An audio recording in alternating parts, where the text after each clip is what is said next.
सुभाष और प्रज्ञा का परिचय कॉलेज के दिनों में हुआ था। दोनों की मुलाकात पहली बार एक साहित्यिक संगोष्ठी में हुई थी। प्रज्ञा ने अपनी कविता सुनाई और सुभाष ने उसकी आवाज में खो सा गया। प्रज्ञा की आवाज में कुछ ऐसा था जो सुभाष को उसके पास खींच लाया। सुभाष ने हिम्मत जुटाई और संगोष्ठी के बाद प्रज्ञा से बात की। आपकी कविता बहुत सुंदर थी, सुभाष ने कहा। प्रज्ञा मुस्कुराते हुए जवाब दिया, धन्यवाद, मुझे भी आपकी टिप्पणी बहुत पसंद आई। यहीं से उनकी दोस्ती की शुरुआत हुई।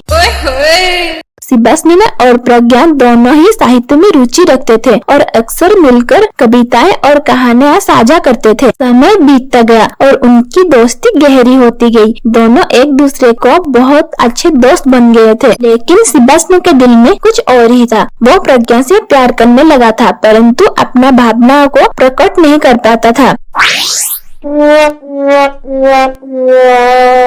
एक दिन कॉलेज के बगीचे में दोनों बैठे थे। प्रज्ञा ने पूछा, सुभाष तुम कुछ परेशान लग रहे हो। सुभाष ने थोड़ी देर चुप रहकर जवाब दिया, प्रज्ञा मुझे तुमसे कुछ कहना है। प्रज्ञा गंभीरता से कहा, क्या बात है सुभाष कहो, मैं सुन रही हूँ। सुभाष ने हिम्मत जुटाकर कहा, प्रज्ञा मैं तुमसे प्यार करता हूँ। मैं नहीं जानता कि तुम क्या महसूस करते हो, लेकिन मैं तुमसे प्यार करता हूँ। प्रज्ञा ने कुछ देर चुप रहकर कहा, सुभाष मैं भी तुमसे प्यार करती हूँ, मैं बस इस बात का कहने की हिम्मत नहीं करता। उन्होंने एक दूसरे का हाथ थामा और पहली बार अपनी प्रेम की यात्रा की शुरुआत की। प्रेम की इस यात्रा में सुभाष और प्रज्ञा ने कई खट्टे मीठे पल बिताए। वो एक दूसरे के साथ अपने सपने, डर और खुशियाँ को साझा करते थे।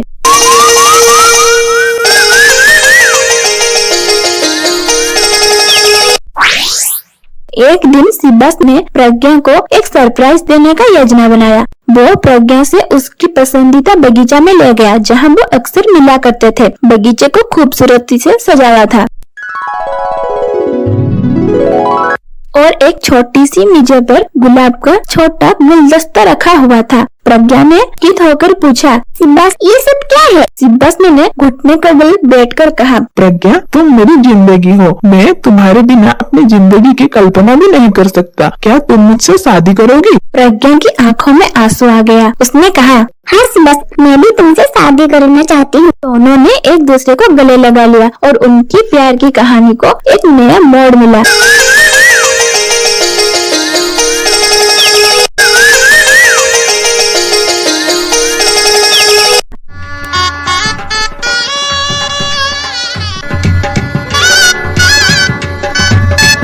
शादी के बाद उनकी जिंदगी और भी खूबसूरत हो गई। वो एक दूसरे के साथ हर पल जीते थे और अपनी खुशियाँ का साझा करते थे। एक दिन प्रज्ञा ने सुभाष से कहा, सुभाष मैं तुम्हें एक खुशखबरी देना चाहती हूँ। सुभाष ने उत्सुकता से पूछा, क्या खुशखबरी है प्रज्ञा? प्रज्ञा मुस्कुराते हुए कहा, हमारे जीवन में एक नया सदस्य आने वाला है, मैं माँ बनने वाली हूँ। सुभाष की आंखों में आंसू आ गए। ने प्रज्ञा को गले लगाते हुए कहा, ये हमारे प्यार का सबसे खूबसूरत तोहफा है। समय बीतता गया और उनके जीवन में खुशियों की बौछार होते रही। प्रज्ञा ने एक प्यारे से बच्चे को जन्म दिया, जिसका नाम उन्होंने आरव रखा। आरव के आने से उनकी परिवार पूरी हो गया और उनके प्यार की कहानी को एक सुखद अंत की और बढ़ी। सुभाष और प्रज्ञा ने सिखाया कि सच्चा प्यार हमेशा एक दूसरे के साथ हर मुश्किल को पार कर सकता है। उनकी प्रेम कहानी आज भी लोगों के लिए प्रेरणा है और लोग सच्चे प्यार की तलाश में है। गांव के एक छोटे से कन्या में हरिताराम का एक सुंदर घर था। हरिताराम गांव का सबसे धनी व्यक्ति था। उसके घर के पास ही एक साधारण परिवार रहता था, जिसमें एक लड़की थी गौरी। गौरी बहुत सुंदर और सरल स्वभाव की लड़की थी। वो अपने माता पिता की इकलौती संतान थी और अपने माता पिता का पूरी तरह ध्यान रखती थी।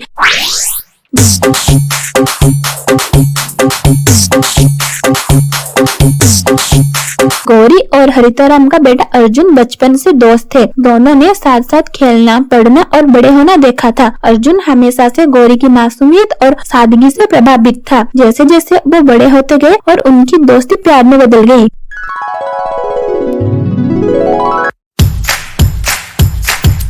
परंतु अर्जुन को अपने परिवार की प्रतिष्ठा और समाज की बंदिशी का डर था, इसलिए उसने गौरी से अपने प्यार का इजहार नहीं किया। एक दिन अर्जुन के माता पिता उसकी शादी की बात छेड़ी। उन्होंने अर्जुन के लिए एक धनी परिवार की लड़की को चुना था। अर्जुन अपने माता पिता का फैसले से सहमत नहीं था, लेकिन उसके अपने दिल की बात बताने की हिम्मत नहीं थी। उसे डर था कि अगर उसने गौरी से अपना प्यार का इजहार किया तो समाज क्या कहेगा और उसके माता पिता क्या सोचेंगे। गौरी भी अर्जुन से बेपनाह मोहब्बत करती थी, लेकिन उसने भी कभी अपने दिल की बात अर्जुन से नहीं कही। उसे भी यही डर था कि उसकी गरीबी और सादगी अर्जुन के ऊंचे परिवार के लिए स्वीकार नहीं होगी। गौरी एक दिन अपने खेतों में काम कर रही थी। अर्जुन वहां आया। दोनों के बीच एक लंबी खामोशी थी। अर्जुन ने अपने दिल की बातें कहने की कोशिश की, लेकिन शब्द उसके मुंह से निकल नहीं पाए। गौरी ने उसकी आंखों में देखा और सब कुछ समझ लिया। उसने अर्जुन का हाथ थाम लिया और कहा, अर्जुन, मैं जानती हूँ कि तुम मुझसे प्यार करते हो, लेकिन हमारे बीच बहुत सी दीवारें हैं। तुम्हारा परिवार और ये समाज हमें एक साथ रहने नहीं देगा। अर्जुन ने गौरी के हाथ और मजबूती से पकड़ा और कहा, गौरी, मैं तुम्हारे बिना नहीं जी सकता। चाहे समाज कुछ भी कहे, मैं तुम्हारे साथ रहना चाहता हूँ। गौरी की आंखों में आंसू आ गया। उसने अर्जुन से कहा, अर्जुन, प्यार त्याग मांगता है। अगर हमारा प्यार सच्चा है तो हमें इस परिवार और अपने समाज के लिए इसे त्याग करना पड़ेगा। अर्जुन ने अपने माता पिता से इस बारे में बात करने का फैसला लिया। उन्होंने अपने माता पिता को अपने दिल की बातें बताई। अर्जुन ने उसके माता पिता से कहा कि वो गौरी से प्यार करता है और उसी से शादी करना चाहता है। उसकी माता पिता बहुत गुस्से हो गए। उन्होंने अर्जुन को समझाने की बहुत कोशिशें की, लेकिन उनका फैसला सही और उसे उस धनी लड़की से शादी करना पड़ेगा। और अर्जुन भी अपने माता पिता को समझा, लेकिन वो नहीं माने। तब अर्जुन ने एक कठिन निर्णय लिया। उसने अपने माता पिता से कहा कि अगर उसकी शादी गौरी से नहीं हुई तो वो ये गांव छोड़ के चला जाएगा और बाहर रहकर अपनी जिंदगी बिताएगा।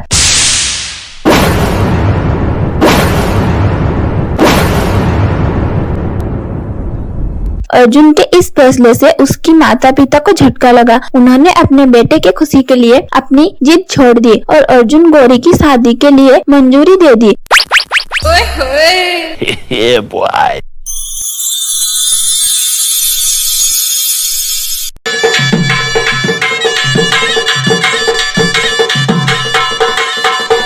गांव में अर्जुन और गौरी की शादी धूमधाम से हुई। गांव वालों ने इस प्यार की जीत की तारीफें की। अर्जुन और गौरी ने मिलकर अपनी जिंदगी के सच्चे प्यार और समर्पण के साथ जिया। उनके प्यार की कहानी पूरी गांव में मिसाल बन गई। सच्चे प्यार ने कभी बंदिशें और बाधा और दीवार को तोड़ दिया और उन्होंने ये साबित कर दिया कि सच्चा प्यार कोई दीवार और बंदिशें उसे नहीं रोक सकता। अर्जुन और गौरी ने समाज की बंदिशें और परिवार की आदिशों को तोड़ दिया और अपने प्यार को जीत लिया और हमेशा खुश रहे। इस प्रकार अर्जुन और गौरी की प्रेम कहानी ने साबित कर दिया कि सच्चा प्यार समर्पण त्याग की मंजूरी नहीं लेता। उनकी कहानी आज भी लोगों के दिल में जिंदा है और उस सच्चा प्यार को महत्व समझाती है।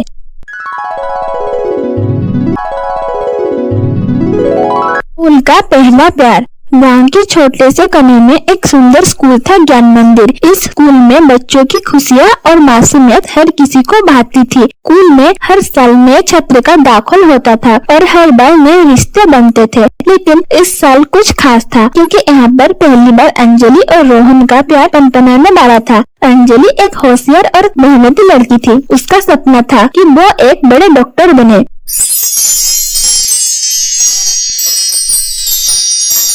वो पढ़ाई के साथ साथ खेल में भी रुचि रखती थी। उसके पास एक बेस्ट फ्रेंड था, नेहा, जो हमेशा उसके साथ रहती थी। अंजलि हमेशा पढ़ाई के प्रति गंभीर रहती थी, लेकिन उसकी जिंदगी में एक नया मोड़ आने वाला था। रोहन एक नया लड़का था जो स्कूल में दाखिल हुआ था। उसकी आंखों में चमक और चेहरे में मासूमियत थी। वो खेल का शौकीन था और पढ़ाई में भी उस्ताद था। स्कूल में दाखिल होने के दिन ही अंजलि का पहली बार उसके साथ मिलन हुआ। उसकी मुस्कान ने उसे मंत्रमुग्ध कर दिया। एक दिन कक्षा में अंजलि और रोहन के बीच पहली बार मुलाकात हुआ। क्लास में एक ग्रुप प्रोजेक्ट के लिए उन्हें एक साथ काम करना था। रोहन ने अंजलि से कहा, क्या तुम मेरी मदद करोगी? मुझे तुम्हारी मदद की जरूरत है। अंजलि ने शर्माते हुए कहा, हाँ क्यों नहीं, हम मिलकर काम करेंगे। धीरे धीरे अंजलि और रोहन के बीच दोस्ती बनने लगी। वो एक दूसरे के साथ पढ़ाई करने लगे और अपने सपने के बारे में बातें करने लगे। नेहा ने ये सब देखा और उसे खुशी हुई। उसने अंजलि से कहा, तुम्हारे और रोहन के बीच कुछ खास है, ऐसा लगता है मुझे। वार्षिक उत्सव के दौरान स्कूल में विभिन्न प्रतियोगिताएं आयोजन हुआ। अंजलि ने निबंध लिखने की प्रतियोगिता में भाग लिया और रोहन ने क्रिकेट मैच में अपनी टीम को नेतृत्व दिया।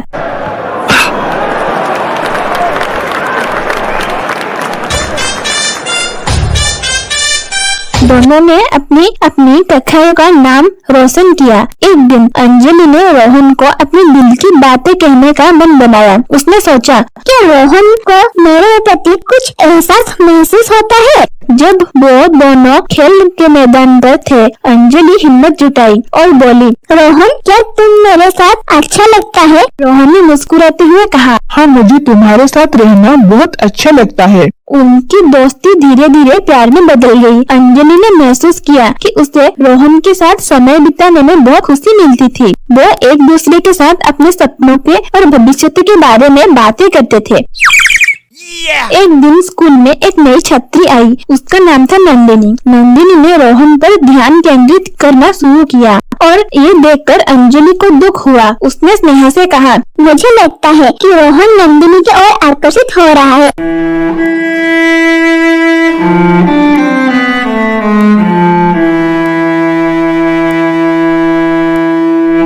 नेहा ने कहा, अंजलि तुम चिंता मत करो, रोहन केवल तुम्हारे साथ है, वो तुमसे पसंद करता है। अंजलि ने आत्मविश्वास को मजबूत किया और नंदिनी से बात करने का निर्णय लिया। उसने नंदिनी से कहा, हम सब दोस्त हैं, लेकिन रोहन और मेरा रिश्ता कुछ खास है। नंदिनी ने अंजलि को बातें सुनकर कहा, मैं समझती हूँ और मैं इसका सम्मान भी करती हूँ।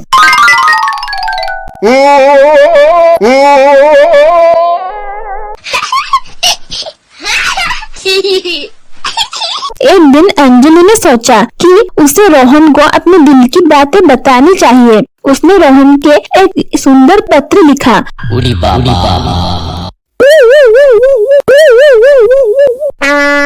और उसे स्कूल के खेल मैदान में मिलने के लिए बुलाया। जब वो मिले,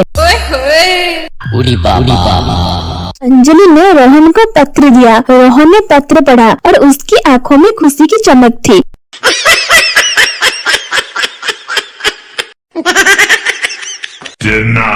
उसने कहा, मैं भी तुमसे प्यार किया है अंजलि, अब एक दूसरे के साथ रहेंगे। अब उनका प्यार और भी गहरा हो गया था। वो एक दूसरे के साथ सुख दुख में हमेशा साथ रहते थे। अंजलि ने अपनी पढ़ाई में ध्यान दिया और रोहन ने उसे प्रोत्साहित किया।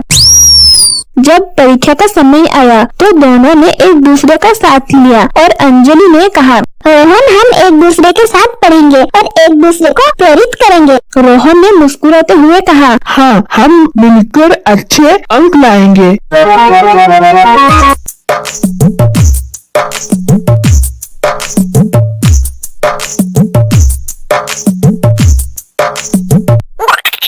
परीक्षा के बाद जब परिणाम आया तो अंजलि और रोहन ने मिलकर अच्छे अंक प्राप्त किए। अंजलि ने अपनी मेहनत का फल पाया और रोहन ने भी उसे गर्व महसूस कराया। स्कूल के अंतिम दिन जब विदाई का समारोह था, तब अंजलि और रोहन दोनों को एहसास हुआ कि यह उनके लिए एक नया अध्याय में है और उनका अध्याय समाप्त हो गया है।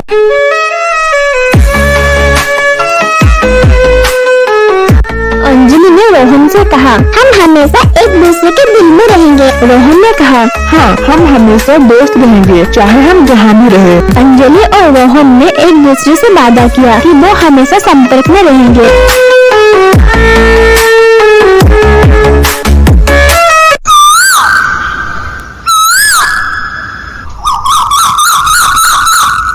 अंजलि कॉलेज में दाखिल किया और रोहन ने भी अपने सपनों के पीछे दौड़ना शुरू किया। वो अक्सर पत्र और संदेश के माध्यम से अपनी जिंदगी के बारे में एक दूसरे से बातें करते थे। अंजलि ने कॉलेज में अच्छी प्रगति की और रोहन ने खेल में नाम कमाया। कई साल के बाद अंजलि और रोहन ने एक दूसरे के स्कूल की छुट्टियों में बातें करने और मिलने का निर्णय लिया।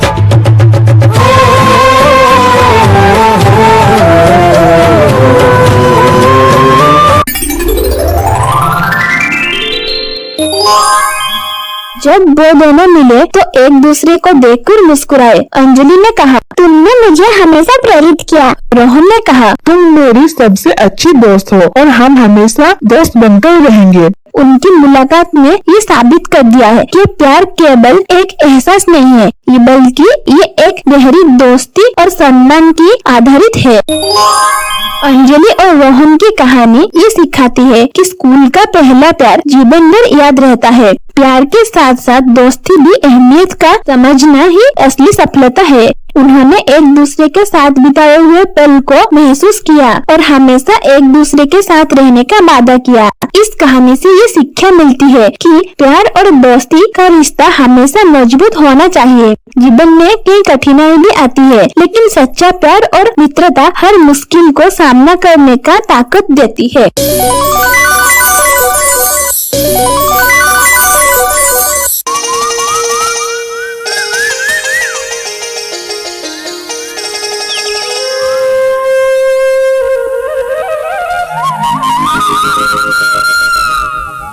प्यार की कहानी।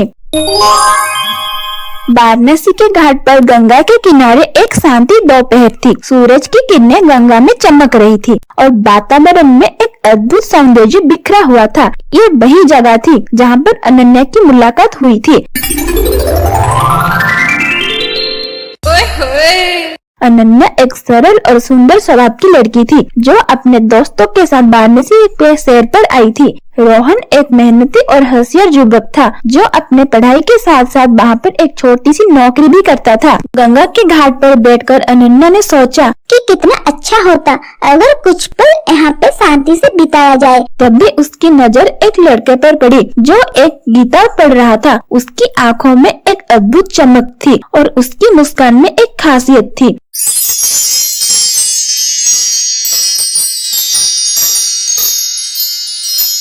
अनन्या को उसकी ओर आकर्षित होना स्वाभाविक था। उसने धीरे धीरे पास जाकर उससे बातें करना शुरू की। नमस्ते, अनन्या ने कहा, आप क्या पढ़ रहे हो? रोहन ने कहा, एक पुरानी हिंदी किताब है और मुझे कविता पढ़ना बहुत अच्छा लगता है।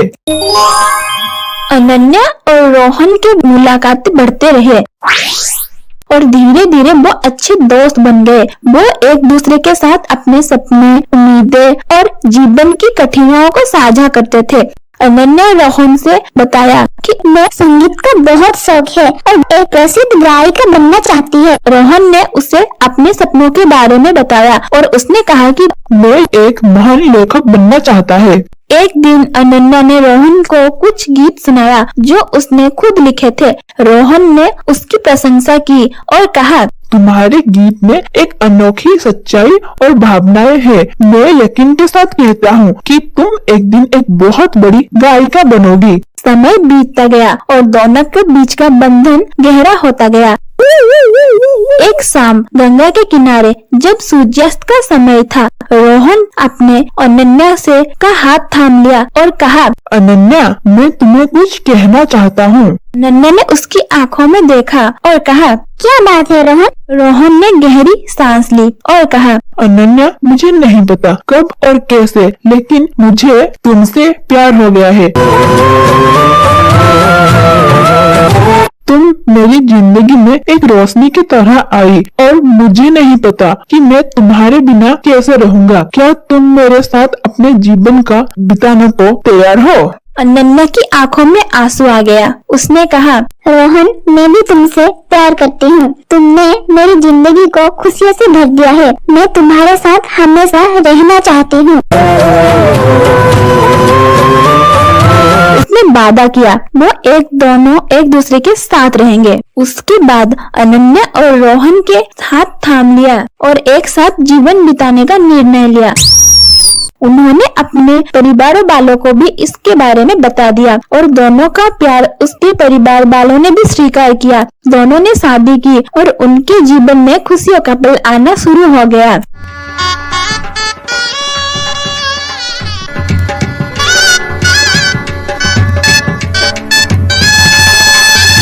अनन्या अपनी संगीत के करियर शुरुआत की और रोहन ने अपनी लेखनी से रंग भरा। दोनों ने एक दूसरे का साथ दिया और अपने अपने सपनों को पूरा किया। उनकी जिंदगी में उतार चढ़ाव आए, लेकिन उन्होंने हमेशा एक दूसरे का साथ दिया और उनके प्यार ने हर मुश्किल को पार कर लिया। सालों के बाद अनन्या एक मशहूर गायिका बन गई और रोहन एक प्रसिद्ध लेखक बन गया। दोनों ने अपने अपने क्षेत्र में खूब नाम कमाया और एक दूसरे का साथ अपनी सफलताओं को आनंद लिया। उनका प्यार और उनकी दोस्ती हमेशा अमर हो गई। गंगा के किनारे जहां उनकी पहली बार मुलाकात हुई थी, वो हमेशा उसके किनारे जाते और घंटों बैठते और उस पल को याद करते थे जिसने उनकी जिंदगी को हमेशा के लिए बदल दिया। उनका प्यार एक मिसाल बन गया और उनकी कहानी एक प्रसिद्ध प्रेरणा बन गया।